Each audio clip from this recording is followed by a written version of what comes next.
안녕하세요. 금융의 상식, 오늘은 주식에 대해서 간단히 설명드리도록 하겠습니다. 우리가 집을 사면 집문서, 등기 권리증이라 하죠. 이런 걸 갖고 있게 되는데요. 그렇다면 회사를 사거나 팔 때는 뭘로 증명할까요? 바로 주식이죠. 회사는 규모가 커서 혼자 갖고 있기는 힘들어요. 삼성전자 같은 큰 회사를 한 명이 소유하기는 굉장히 힘들겠죠. 그래서 소유권을 아주 작게 나누어 놓은 것이 바로 주식입니다.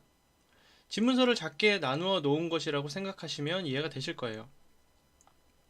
그렇다면 주식의 가격은 왜 이렇게 오르거나 떨어질까요? 이해를 돕기 위해 다시 부동산으로 예를 한번 들어보겠습니다. 월세를 100만원씩 받을 수 있는 건물이 있는데 주변 시세가 올라서 이제는 월세를 200만원씩 받을 수 있다고 가정을 한번 해볼게요. 그럼 건물 가격은 어떻게 되죠?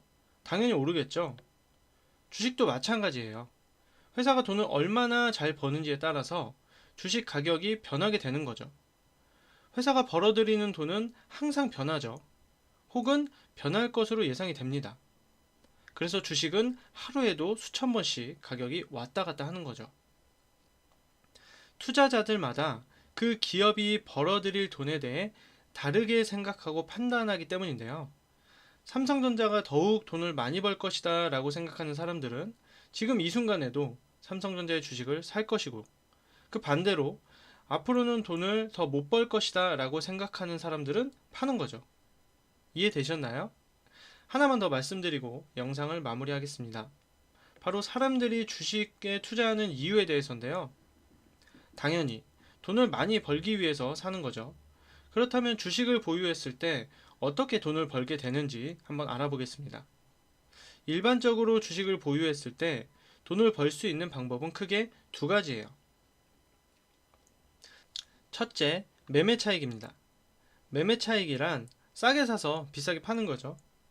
기업이 돈을 아직 잘 못 벌고 있을 때 주식을 사면 싸겠죠? 이렇게 쌀 때 샀는데 나중에 이 기업이 돈을 많이 벌게 되면 주가는 많이 오르게 돼요. 그때 팔아서 발생되는 차익을 매매 차익이라고 하죠. 현재 우리나라 주식 투자자들은 대부분 매매 차익을 얻기 위해 투자를 하고 있습니다. 드라마 보면 가끔 경영권 때문에 지분 가지고 다투는 장면을 볼 수가 있죠. 이런 경우는 상당히 드물다고 이해하시면 되겠습니다.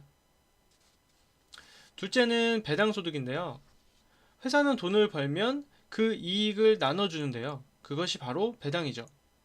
예를 들어서 제가 A사를 차려서 1년간 물건을 팔았는데 인건비나 자재비, 광고비 등등 모든 비용을 제외하고 100억 정도가 남았다고 가정 한번 해볼게요.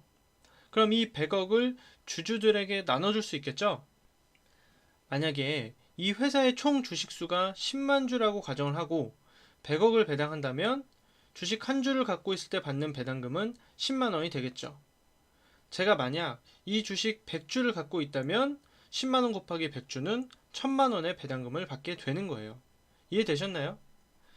이상 주식에 대한 설명 여기서 마치도록 하겠습니다. 감사합니다.